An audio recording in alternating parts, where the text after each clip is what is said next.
Gurugram teacher training college चक 5 जिलों में आपका स्वागत है। हम बीएड फर्स्ट ईयर के अंदर जो क्लासेस शुरू की हैं उसका आज दूसरा पार्ट है। तो कल हमने जो अध्ययन किया था या आपने देखा था कि आपके जो फर्स्ट ईयर के अंदर कौन कौन से कोर्सेज हैं, कौन कौन से पेपर हैं। तो पहला पेपर हमने अध्ययन किया था जो कि बाल्यावस्था विकासोवृद्धि या विकासोन्मुख वृद्धि, जिसको अपने चाइल्डहुड एंड ग्रोइंग अप कहते हैं, इसका अध्ययन हम करेंगे। उसके बाद दूसरा पेपर है वो है समकालीन भारत एवं शिक्षा।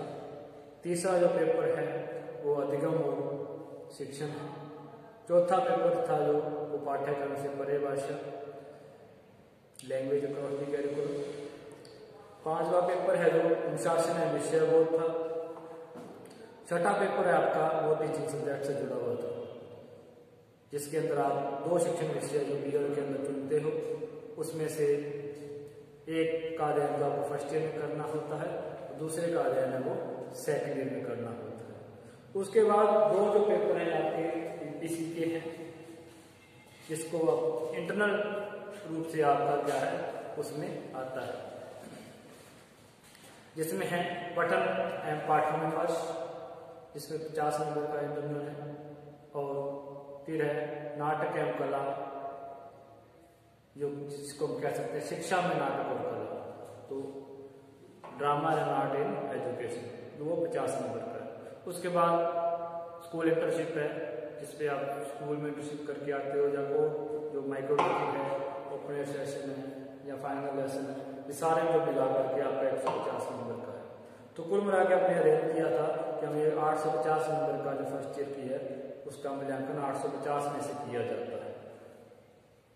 तो आज हम जो शुरू कर रहे हैं वो है अपना जो पेपर है बाल्यावस्था विकासोवृद्धि, जिसको अपने childhood and growing up English में कहते हैं। तो इसके अंदर आपने देखा है कि अमूमन जो अपनी यूनिवर्सिटी है वो किसी भी पाठ्यक्रम को 5 इकाइयों में बांटती है। तो आपका जो पाठ्यक्रम है उसको भी 5 इकाइयों में बांटा गया है, और उन्हीं 5 इकाइयों को मोटे रूप से अपने देख लेते हैं कि इसके अंदर क्या क्या है। तो सबसे पहले जो इकाई है वो है मनोविज्ञान की, शिक्षा मनोविज्ञान से जुड़ी हुई इकाई है। अलग पूरा पेपर ही शिक्षा मनोविज्ञान से जुड़ा हुआ है, क्योंकि बाल विकास है तो बाल विकास किस प्रकार से होता है, उसको किस प्रकार से उसकी योग्यता रुचि है वो प्रभावित करती है, किस प्रकार से बच्चे को प्रभावित करता है, किस प्रकार से उसको वातावरण प्रभावित करता है, ये सारी चीजों का अध्ययन हमने क्या करेंगे। बुद्धि है, बुद्धि के प्रकार कितने होते हैं, बुद्धि के अंदर किस प्रकार की विभिन्नताएं पाई जाती हैं, इस प्रकार से। तो ये सारी चीजें मनोविज्ञान से जुड़ी हुई है, शिक्षा मनोविज्ञान के तहत इसका अध्ययन करेंगे।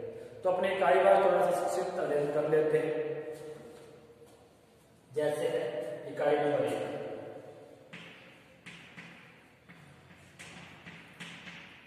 इसमें है शिक्षा मनोविज्ञान एवं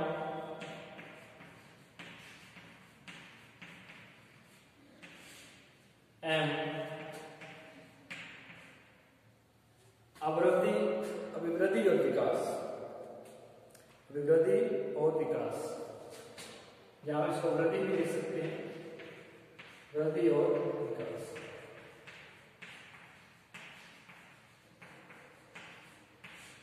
तो इस प्रकार से ये पहली यूनिट है शिक्षा मनोविज्ञान एवं वृद्धि और विकास। तो इसके अंदर अपने जो अध्ययन करेंगे तो शिक्षा मनोविज्ञान का अर्थ है, उसमें शिक्षा का अर्थ अलग से अध्ययन करेंगे, शिक्षा का अर्थ क्या है, फिर मनोविज्ञान का अर्थ क्या है, फिर दोनों का संबंध क्या है, आपस में संबंधित कैसे हैं, और उसके बाद हम उसकी विधियों के बारे में कौन कौन सी विधियां हैं, अंतर्दर्शन विधि है, बाह्य दर्शन विधि है, प्रयोगात्मक विधि है, ये सारी चीजों का अध्ययन करेंगे। उसके बाद उसके कार्य क्षेत्र, जैसे मनोविज्ञान किस किस क्षेत्र में कार्य करती है, शिक्षार्थी के लिए उपयोगी है, शिक्षक के लिए उपयोगी है ना, शिक्षण नीतियों में सहायक है, ये सारी चीजों का अध्ययन इसके अंदर करते हैं। तो इसके बाद अपने अध्ययन करेंगे 2 नंबर यूनिट है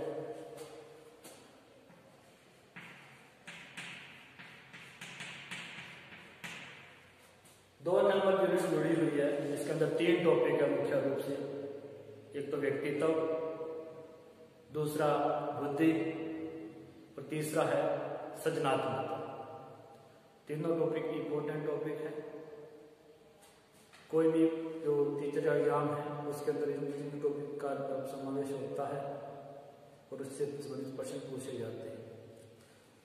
एक बात है कि मनोविज्ञान को यदि आपने इस बीएड के दौर के अंदर बड़ी तरीके से अच्छी तरीके से कर लिया तो आप कंपटीशन के एग्जाम दोगे तो उसके अंदर मनोविज्ञान को आपको ज़्यादा तैयार नहीं करना पड़ेगा।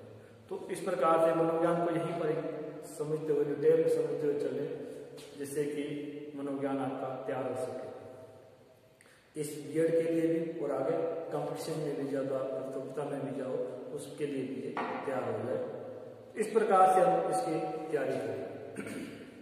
तो व्यक्तित्व, बुद्धि और सृजनात्मकता 3 टॉपिक है जो इकाई नंबर 2 में है। व्यक्तित्व,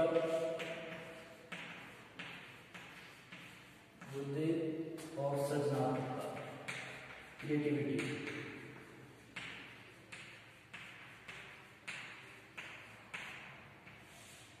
ये 3 टॉपिक आपके इकाई नंबर 2 में है। इसके अंदर व्यक्तित्व का अर्थ है, उसके प्रकारों की चर्चा करेंगे, व्यक्तित्व को निर्धारण करने वाले तत्व कौन कौन से हैं, किस प्रकार से व्यक्तित्व की पहचान होती है, तो उसके अंदर कौन कौन सी तकनीकें और कौन कौन सी विधियां हैं जिससे व्यक्तित्व को पहचान सकते हैं। फिर है बुद्धि। बुद्धि का अर्थ है, उसके बुद्धि के सिद्धांतों के बारे में चर्चा करेंगे। फिर मापन है, अधिगम का योगदान है, और तीसरे के अंदर सृजनात्मकता है। सृजनात्मकता क्या है, क्रिएटिविटी क्या है, उसके विकास और मूल्यांकन के बारे में भी चर्चा करेंगे। तो ये सारी चीजें हैं इसके अंदर अध्ययन करेंगे। तो इसको हमने थोड़ा सा संक्षिप्त रूप से देख रहे हैं, डिटेल में अपने कलवाइज इसको करते जाएंगे कि इसके अंदर क्या क्या चीजें हैं। तो 3 नंबर पे अपने मुख्य रूप से एक ही टॉपिक है समायोजन का, एडजस्टमेंट का।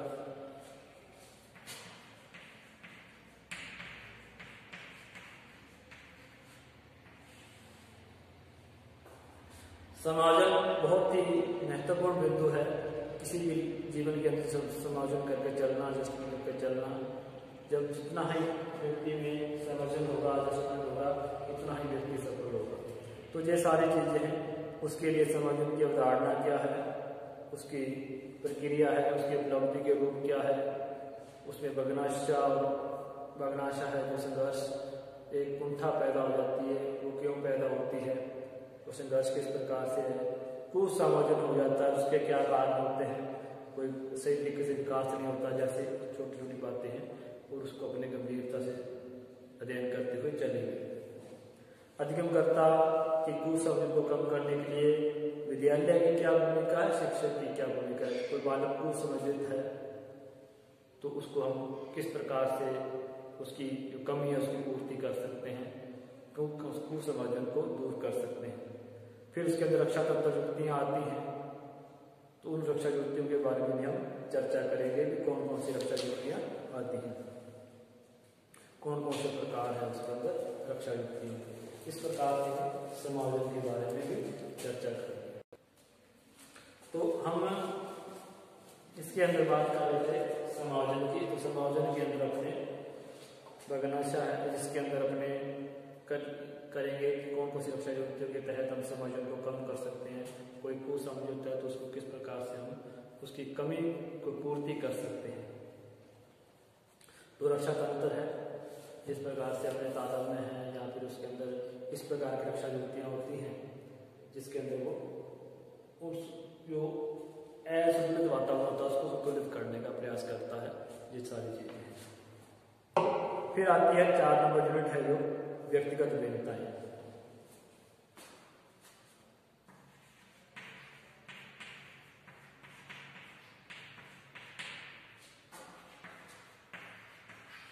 व्यक्तिगत भिन्नताएं या व्यक्तिगत भिन्नताएं, कुछ भी लिख सकते हैं अपने। व्यक्तिगत भिन्नता,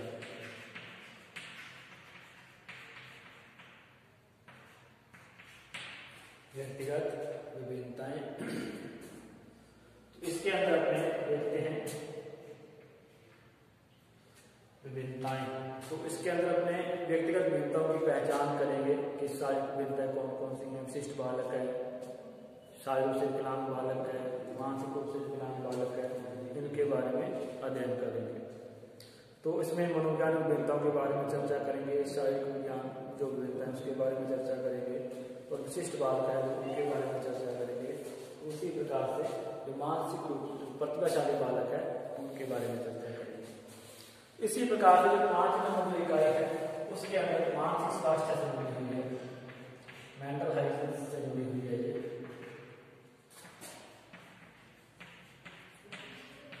मानसिक स्वास्थ्य, तो ये मानसिक स्वास्थ्य से जुड़ी हुई इकाई है। इसके अंदर हम मानसिक स्वास्थ्य की अवधारणा के बारे में अध्ययन करेंगे, उसकी परिभाषाओं के, उसका स्वरूप किस प्रकार का होता है, विशेषताएं कौन कौन सी हैं, और मानसिक स्वास्थ्य को प्रभावित करने वाले कारक कौन कौन से हैं, अच्छे मानसिक स्वास्थ्य के विकास के लिए कौन कौन सी विधियां हैं, किसी का एक अच्छा मानसिक विकास हो सकता है। और इसमें बच्चे के मानसिक स्वास्थ्य के सुधार में घर का क्या योगदान है, स्कूल का क्या योगदान है, और शिक्षक का क्या योगदान है, इसके बारे में चर्चा करेंगे। समाज सुधार के अंदर भी या समाज सुधारकों का भी क्या योगदान है, तो घर, विद्यालय और समाज का सुधार में क्या क्या योगदान है, इसके बारे में अध्ययन करेंगे। शिक्षक के अंदर, शिक्षक और मानसिक स्वास्थ्य का जो मेन कंसेप्ट है, क्योंकि शिक्षक ही इस जो बच्चे से सबसे अधिक जुड़ा होता है, तो सबसे महत्वपूर्ण रोल है वो शिक्षक का हो जाता है। फिर कुछ इस प्रकार की मनोचिकित्सा है जिसके प्रकार में चर्चा करेंगे, जिससे कि मानसिक स्वास्थ्य का विकास किया जा सकता है या मानसिक स्वास्थ्य में जो कमियां हैं उसको दूर किया जा सकता है। तो मुख्य रूप से जो 5 इकाइयां हैं उसके बारे में है शिक्षा मनोविज्ञान, अभिवृद्धि और विकास के बारे में, व्यक्तित्व, बुद्धि और सृजनात्मकता। नंबर 3 टॉपिक है समायोजन है, और नंबर 4 है व्यक्तिगत विभिन्नताएं। व्यक्ति में कई प्रकार की विभिन्नताएं होती हैं, उसके बारे में चर्चा करनी है। फिर है मानसिक स्वास्थ्य के बारे में चर्चा करनी है कि मानसिक स्वास्थ्य क्या है। तो ये 5 यूनिट हैं जिसको हमने संक्षेप में देखा है। अब इसका जो विस्तार से अपने अध्ययन को शुरुआत करेंगे उसके बारे में अध्ययन करते हैं कि इसमें क्या क्या होता है।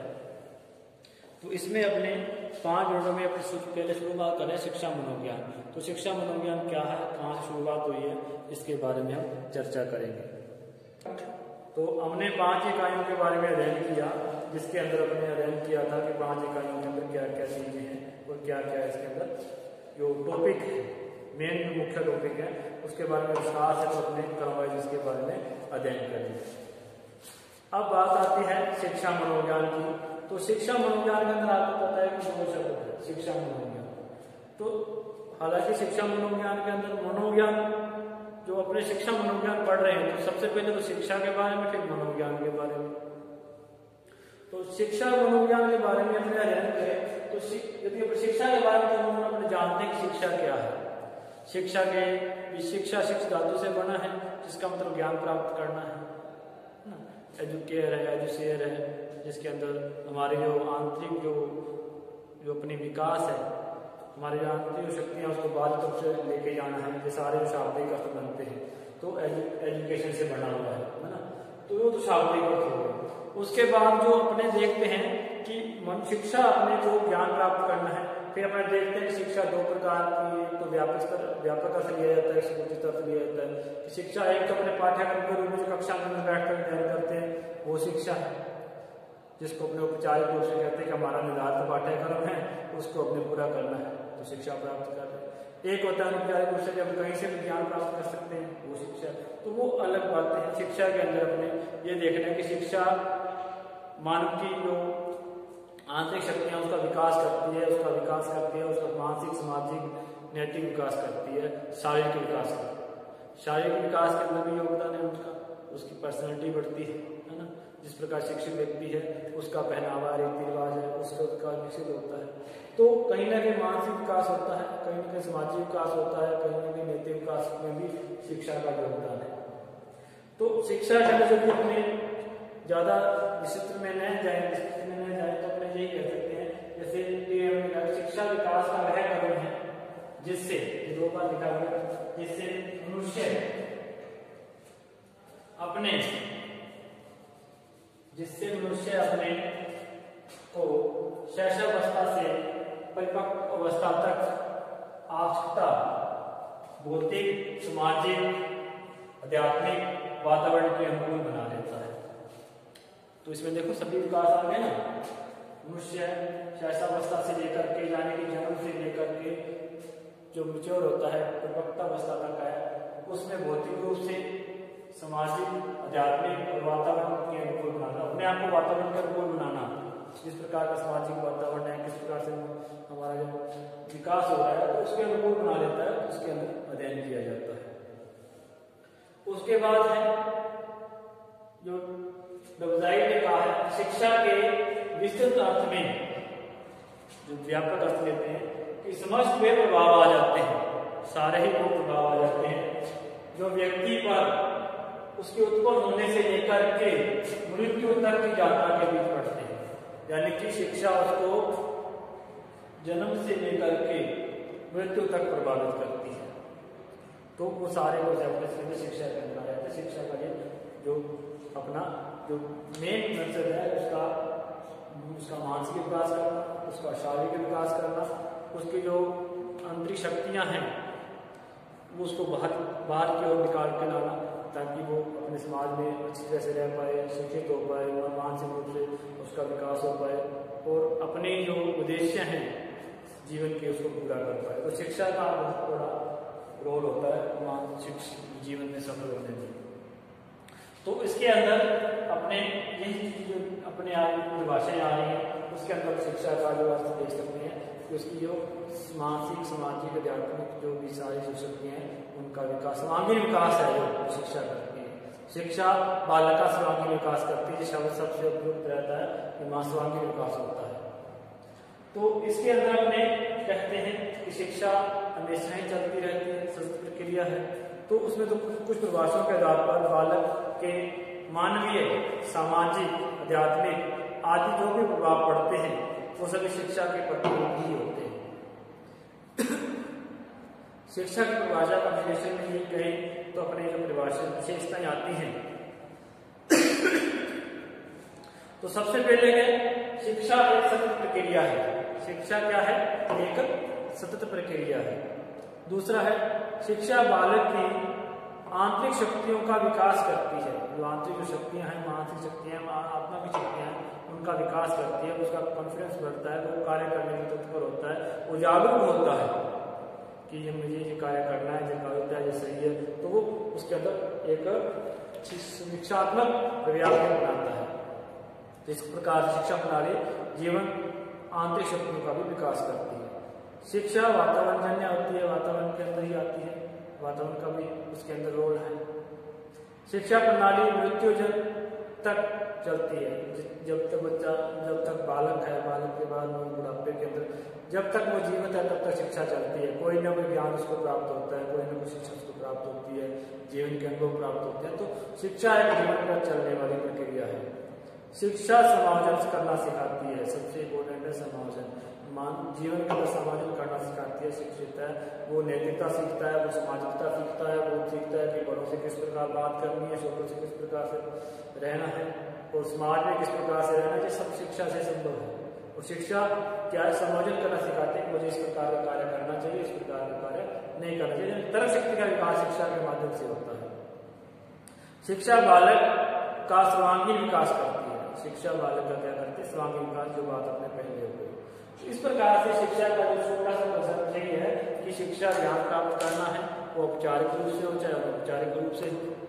और उसी प्रकार से हम कह सकते हैं कि शिक्षा बालक के सामाजिक, नैतिक, आध्यात्मिक, मानसिक सभी प्रकार का विकास करती है। तो उसमें अपने कहें कि शिक्षा और मनोविज्ञान का क्या है। अब कुछ बातें जो मनोविज्ञान की तरफ से कर लेते हैं कि मनोविज्ञान क्या है।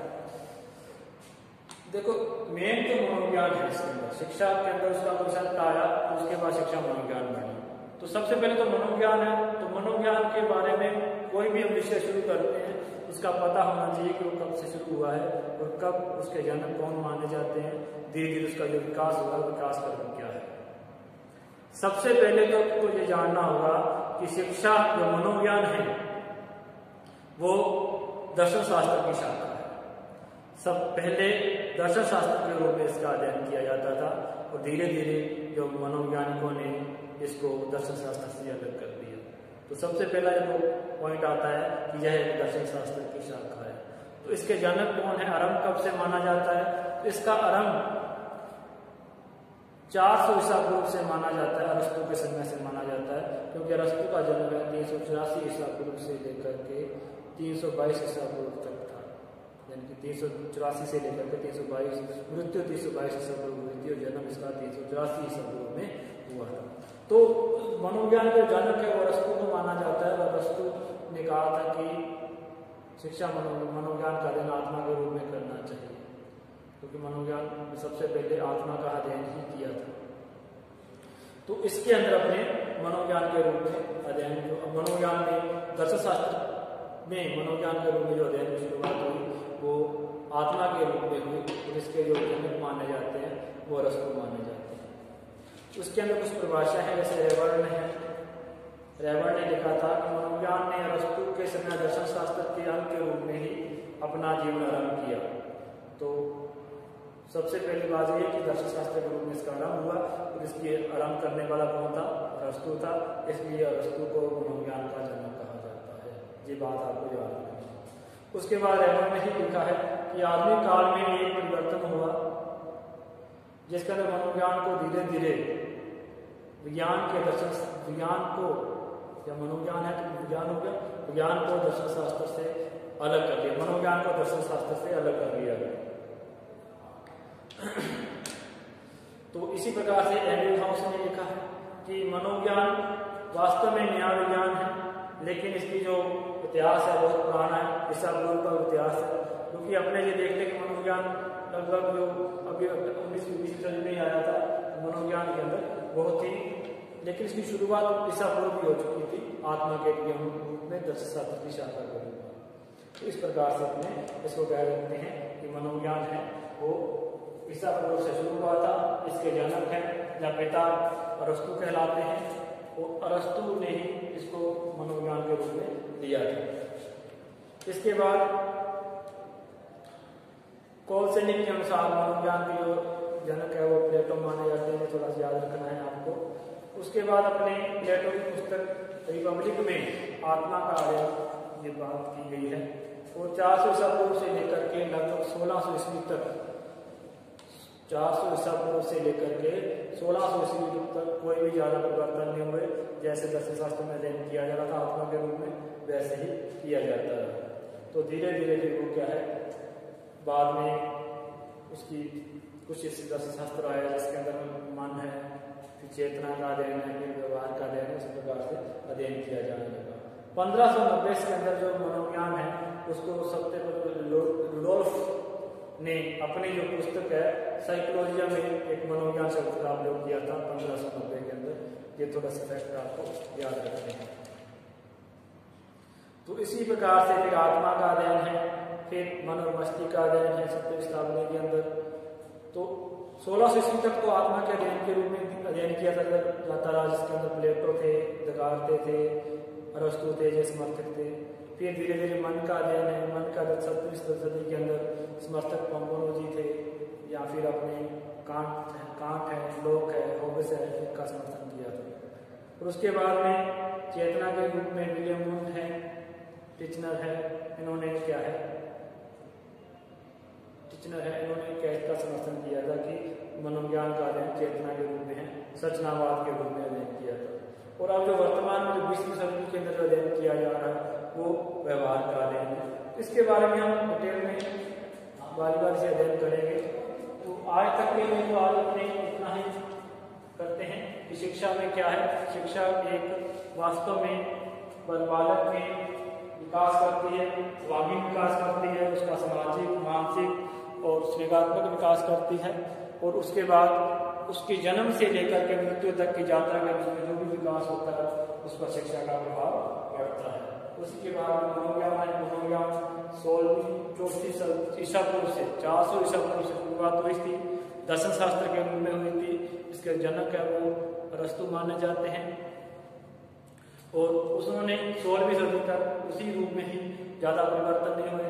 और उसके बाद में धीरे धीरे इसमें परिवर्तन होने शुरू हुए, और मनोविज्ञान के आधार पर पुस्तकें लिखनी शुरू हुई, इसके बारे में चर्चा करेंगे।